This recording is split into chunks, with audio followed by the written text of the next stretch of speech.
Hi guys, आप ये video देखो और मुझे बताओ कि स्ट्रीट डॉग्स की समस्या हमारे देश में है या नहीं। आप बस देखो कितना हॉरिबल था ये।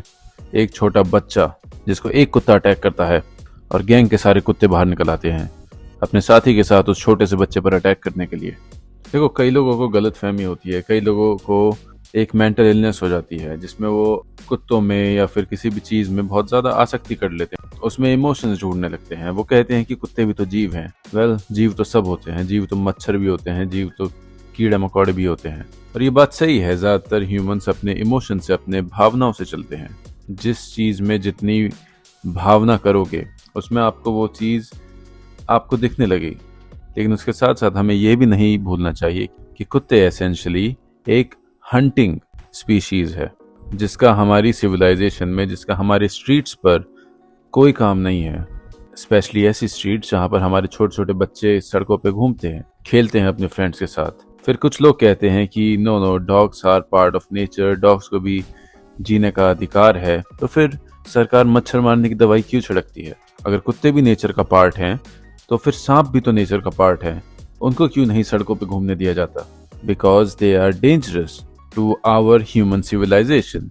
लेकिन अनफॉर्चुनेटली कुछ लोग इतने रिटार्ड हो जाते हैं कुत्ते प्रेम में कि वो एक ह्यूमन लाइफ से ज्यादा कुत्ते की लाइफ को बचाना प्रेफर करते हैं।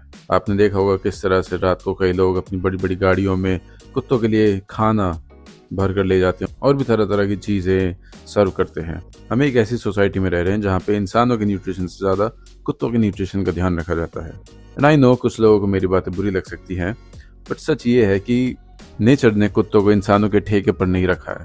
हर जीव अपने आप में स्वतंत्र है और अपना खाना खोजने के लिए परफेक्ट है। आपको इतनी दया आती है तो आप जंगलों से सारे हिरणों को क्यों नहीं बचा लाते? उनको भी तो शेर मार कर खा जाते हैं। क्यों सिर्फ कुत्तों की भूख का, कुत्तों की डाइट का ध्यान रखा जाता है, जब वो परफेक्टली केपेबल बनाए हैं भगवान ने अपना खाना ढूंढने के लिए? एंड यस, हमारी सबसे पहली प्रायोरिटी एक सोसाइटी, सिविलाइजेशन बनाने की होनी चाहिए।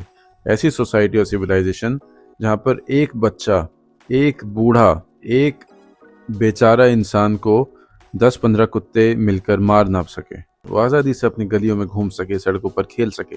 और जिस तरह से हम एक सांप को टॉलरेट नहीं करेंगे अपनी सोसाइटी में या अपनी सड़कों पर, उसी तरह से कोई भी हमारी सोसाइटी को थ्रेटन करने वाली चीज़ है, हमारे बच्चों को थ्रेटन करने वाली चीज़ है, उसको हमें एटलीस्ट अपने घूमने फिरने के एरिया से अलग रखना चाहिए। सबको जीने का हक है तो फिर इंसानों को भी जीने का हक है। और ये हाई टाइम है कि हमारी गवर्नमेंट के साथ साथ हमारी सोसाइटी और सिटीजन्स भी इस चीज़ को समझें।